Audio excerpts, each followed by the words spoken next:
میں کتاب لکھ رہا تھا, کیسا کیا اللہ کی طرف سے ایک ہوا ہے کہ بالکل یہی میں لکھ رہا تھا کہ بوڑھے باپوں پہ جو ہے نا بیٹیاں بوجھ بن گئی ہیں.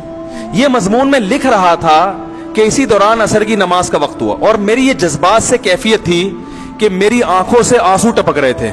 یعنی یہ جو میں نے کتاب لکھی ہے نا, یہ کوئی عیاشی کی کتاب نہیں ہے, جو حالات میں دیکھ رہا تھا. اور میں جب وہ لکھ رہا تھا تو وہ آنکھوں سے آنسو ٹپک کے نا وہ جو سیاہی ہے وہ پھیل رہی تھی صفحے پر, مجھے لکھنے میں دشواری ہو رہی تھی, ایسا جذباتی ہوا تھا میں اس وقت. نماز پڑھ کے میں واپس گھر کی طرف آ رہا ہوں تو ایک بوڑھے میاں نے راستے میں روک لیا. ان کو کیا پتا میں اس ٹاپک پہ لکھ رہا ہوں. انہوں نے کہا بیٹے میری 6 بیٹیاں ہیں, میں زندگی میری عذاب میں آ گئی ہے. ایسے بوڑھے آدمی کے زبان بھی ان کی لڑکھڑا رہی تھی, بولا نہیں جا رہا تھا. کہہ رہے یار رشتے تلاش کرتے کرتے اب ایک رشتہ ملا ہے بڑی بیٹی, دوسری بیٹی کے لیے, بڑی سے جو چھوٹی ہے. تو وہ کہہ رہے جہیز بھی میں نے انتظام کر لیا, مکان پہ میں نے برائے فروخت کی تختی بھی لگا دی ہے کہ یہ بھی بیچ کے میں جہیز اور جو بھی انتظامات کروں گا. لیکن بارات کا جو کھانا ہے اس میں وہ کم معیار پہ راضی نہیں ہو رہے. بارات میں بھی کھانا کھلا رہا ہوں لیکن معیار اتنا ہے کہ اگر میں نے اس بیٹی پہ یہ خرچ کر دیا تو دوسری بیٹیوں پہ کیا کروں گا میں. اس بیچارے کی جو کنڈیشن تھی نا, خدا کی قسم میرا دل چاہ رہا تھا کہ میں چیخے مار مار کے روؤں, چیخے مار مار کے روؤں کہ یار یہ کیا معاشرے نے بنا دیا بیٹیوں کو. تو مجھے آ گیا غصہ. میں نے کہا کہ آپ کا جو یہ بے شرم داماد ہے یہ نہیں دیکھ رہا آپ کی غربت. تو انہوں نے کہا بیٹا اس کے پاس لڑکیوں کی کمی بولو بھائی نہیں ہے. کہتے ہیں میں نے بڑی بیٹی کے معاملے میں یہ کیا تھا, جہیز بھی سب کچھ, بارات میں کھانا تھوڑا سا کم, یعنی ایک سنگل ڈش سے بریانی ہو جائے گی بھائی, کیوں میری جیب اجازت نہیں دے رہی تھی. تو رشتہ ٹوٹ گیا تھا اس بیس پہ. لڑکے والوں نے کہا تھا کہ ہم جب آئیں گے اور 1 ڈش ہوگی تو میرے دوستوں میں میرا معیار گر جائے گا, لوگ کہیں گے کہ میں کسی غریبوں سے شادی کر لی ہے. سمجھ میں آ رہی ہے بات. کہہ رہی ہے مصیبت سے ایک رشتہ ملا ہے, اب یہ بھی انکار کر دے گا, یہ بھی کیا کر دیں گے, انکار کر دیں گے. تو پھر جیسے بڑی بیٹی بیٹھی ہوئی ہے اس کی تو عمر اتنی ہو گئی, اب اس کے رشتے کا امید ہی نہیں ہے, تو اس کا بھی کہہ رہے باقیوں کا کیا کروں گا میں. تو میں نے ان سے کہا, تو یہ میں بڑا جذباتی ہو گیا تھا نا اس وقت. پھر میں نے واپسی پہ یہ واقعہ بھی اپنی کتاب میں لکھا ہے, میری کتاب میں یہ واقعہ بھی آپ کو ملے گا جو اسی وقت لکھا پھر میں نے لا کے, اور پورا یہ بتایا کہ میں ابھی واقعہ لکھ کر گیا ہوں اور نماز پڑھ کے بالکل اسی سے ملتا جلتا واقعہ ہو. تو میں نے پھر ان کو کہا, میں نے پھر ان کو وہی مجھے یہ میت والا واقعہ یاد آیا نا, میں نے کہا پھر آپ ایسا کریں بارات کا کھانا کھلائیں, کہیں سے انتظام کرتے ہیں, اللہ نے ہمیں توفیق دی, ہم بھی کچھ کریں گے, اور ویسے کرنا چاہیے, بہرحال مدد تو کرنی چاہیے. مسئلہ یہ ہے کہ وہ انکار کرے گا, رشتے کے مسائل بہت ہیں, لڑکی والوں کو یہ منہ میں ہڈی دینی پڑتی ہے, ورنہ وہ اس سے بھی جاتے ہیں نا, وہ گھر تو بسانا ہے اس نے.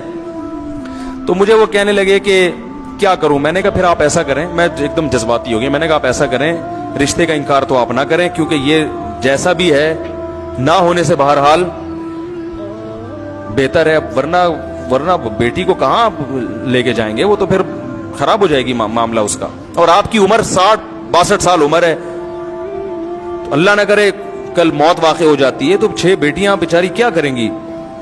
لبرل لوگوں کے پاس تو اس کا حل یہ کہ جاب کراؤ, ان کو پڑھاؤ لکھاؤ اور انڈیپینڈنٹ کر دو. یہ پاگل پنے والی باتیں ہیں, صحیح ہے نا. نیچر کا کوئی آلٹرنیٹ نہیں ہے.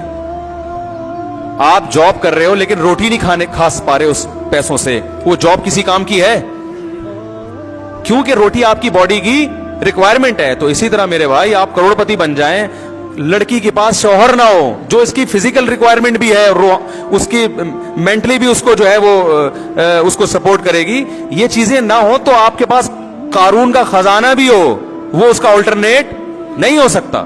یہ بالکل ایسے ہی ہے جیسے آپ کے جاب کرو, پیسہ کماؤ مگر روٹی نہ کھاؤ.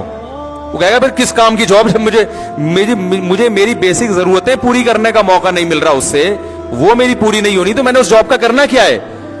میرے پاس کتنی خواتین ملاقات کے لیے آتی ہیں, ٹھیک ٹھاک پیسہ کما رہی ہیں, شادی نہ ہونے کی وجہ سے ڈپریشن میں چلی گئی. پیسہ بہت ہے, جاب کر رہی ہیں, وہ بھی انڈیپینڈنٹ ہیں. اور ایسی درجنوں خواتین ہیں جو جاب بالکل بھی نہیں کر رہی ہیں, ایک ڈھنگ کا میاں مل گیا, بہت ہنسی خوشی زندگی گزار رہی ہیں. आता कख भी नहीं, न एजुकेशन है उनके पास, न पैसा है उनके पास, मियाँ अच्छा मिल गया उनको, औलाद हो गई, बहुत अय्याशी में जिंदगी गुजर रही है उनकी, तो उससे वो लड़की अच्छी है कि नहीं है कि जो कुछ भी नहीं आता था उसको मियाँ अच्छा मिल गया। तो इसलिए औरत की पहली जरूरत है उसके लिए अच्छे मियों का इंतजाम करो, सही है ना, बाकी चीजें बाद में हैं। तो खैर जल्दी से बात मुकम्मल करके बयान खत्म करता हूं। तो मैंने फिर बूढ़े बुजुर्ग से कहा, मैंने कहा देखें आप ऐसा करें, फिर मुझे ये मैयत वाला वाकया याद आ गया। मैंने कहा आप इंतजाम करें, आप एक बेहतरीन सा जितनी डिशें वो कह रहे हैं कम वक्त मनूस माजरत उतनी डिशें आप बनवाएं, और आप ये करें कि अव्वल तो बारात इस्लाम में है ही नहीं ना, बारात का खाना ही नहीं है। नबी सल्लल्लाहु अलैहि वसल्लम ने तो 4 बेटियों की शादी की है, खजूर का दाना भी किसी को नहीं खिलाया, अपनी जितनी शादियां की हैं वलीमा किया है। तो इस्लाम में शादी का खाना भी कौन करता है?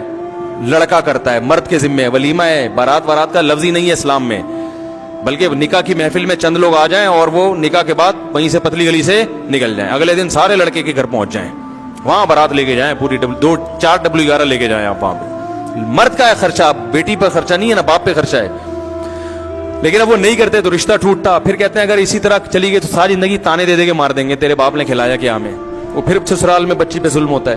तो मैंने कहा फिर आप ऐसा करें, आप तंबू शंबू का इंतजाम करें और फिर वहां बेहतरीन खाना वाना पकवाएं, कर्जे ले लेके मकान बेच के, और जब खाना शुरू होने वाला हो, सही है ना, जैसे ही लोगों के मुंह में निवाला और आपके जो होने वाला दामाद है उसके मुंह में जैसे ही वो लुकमा जाने लगे, आप एकदम क्या करें, स्टॉप, लोगों थोड़ी देर के लिए रुक जाओ। लोग बोलेंगे क्या हो गया भाई, मसला क्या है, कोई खाने में खुदा न खुदा जहर मिला दिया है, क्या हो गया है। तो आप बताएं भाई मसला ये है कि हमारे नबी से ज्यादा सखी दुनिया में कोई नहीं हो सकता। उन्होंने तो 4 बेटियों की शादी की, एक खजूर का दाना भी नहीं खिलाया।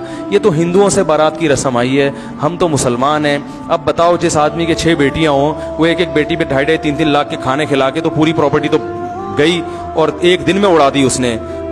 मेहमान आए, बोटियां खा के चले गए, 1 हफ्ते बाद उनको याद भी नहीं रहता कि दावत में किसने क्या खिलाया था। तो ये जो बेड़ा गर्क किया जा रहा है बूढ़े बापों का, बेटियों के बेशरम दामाद जो बेड़ा गर्क कर रहे हैं, क्या ये समझ में आने वाली बात है? तो सब मैंने कहा, जैसे इब्राहिम अलैहिस्सलाम ने कहा था ना, उन्होंने पूछा था कि ये हमारे बुतों का हशर नशर किसने किया, तो इब्राहिम अलैहिस्सलाम ने फौरन कह दिया ये बड़े वाले ने किया है। तो फौरन उनके एकदम उनकी जो कैफियत हुई, उन्होंने कहा यार हम तो बड़ी बेवकूफ हैं कि ऐसे की इबादत कर रहे हैं जो ये बता ही नहीं सकता कि हमें मारा किसने। इब्राहिम अलैहिस्सलाम ने कहा इनसे पूछ लो किसने मारा है। तो उनके दिल में आया उफ़िल लकुम, यानी उनके दिल में फौरन क्या आया कि कुरान कहता है उनके दिल में फौरन एहसास निदामत हुआ कि यार ये तो यानी हम ऐसों की इबादत कर रहे हैं जो अपने कातिल का पता नहीं बता सकते कि हमें किसने मारा, किसने हमारे साथ ये जुल्म किया। जो ये नहीं कर सकता हमारी मदद कहां से करेगा। तो मैंने कहा जब आप उनको बोलेंगे कि भाई ये जो मैंने सारा इंतजाम किया है कर्जे ले लेके किया है, और कल तुम्हारे भी बेटियां होंगी, और ये अगर बच्चियों के बापों पे ये तुम जुल्म करोगे, तो बताओ क्या ये जुल्म की शरीयत इजाजत देती है? जिस रसूल का तुम कलमा पढ़ते हो उन्होंने इजाजत दी है, या ये कोई अकल में आता है? ये गैरत के खिलाफ है या नहीं है? तो मैंने कहा एकदम सबके मुंह से निकलेगा यकीनन। फिर बोले चले फिर बिस्मिल्लाह करें, खाएं। उन्होंने कहा बेटा यार कैसे मशवरे दे रहे हो। मैंने कहा अच्छा चलो इतनी हिम्मत नहीं है तो एक बोर्ड लगा दें, बारात का खाना जब खिलाए ना तो एक क्या लगा दें, एक बोर्ड, उस पे लिख दें कि ये खाना इस्लाम में नहीं है। उलमा से हमने सुना ये गलत है और ये बच्चियों के बापों पे बोझ है, तो मैं तो मजबूरी में खिला रहा हूं अपनी बच्ची के तहफ़्फ़ुज़ के लिए, मजबूर हूं कि ससुराल में उस पर जुल्म ना हो, वरना ये इस्लाम में पसंदीदा नहीं है। इतना बोर्ड लगा दें, कुछ तो थोड़ी सी तो शर्म आएगी कम वक्त को खाते हुए। अरे इतने लाखों रुपए खर्च कर रहे हो तो उसका इतना मुआवजा तो लो कि उसको शर्म तो आए ना। तो उन्होंने ये मुझसे वादा किया कि मैं कुछ थोड़ा बहुत, ज्यादा तो कह रहे गाढ़ा नहीं कि फड्डा ना हो जाए, थोड़ा सा लिख के इंशाल्लाह लगाऊंगा।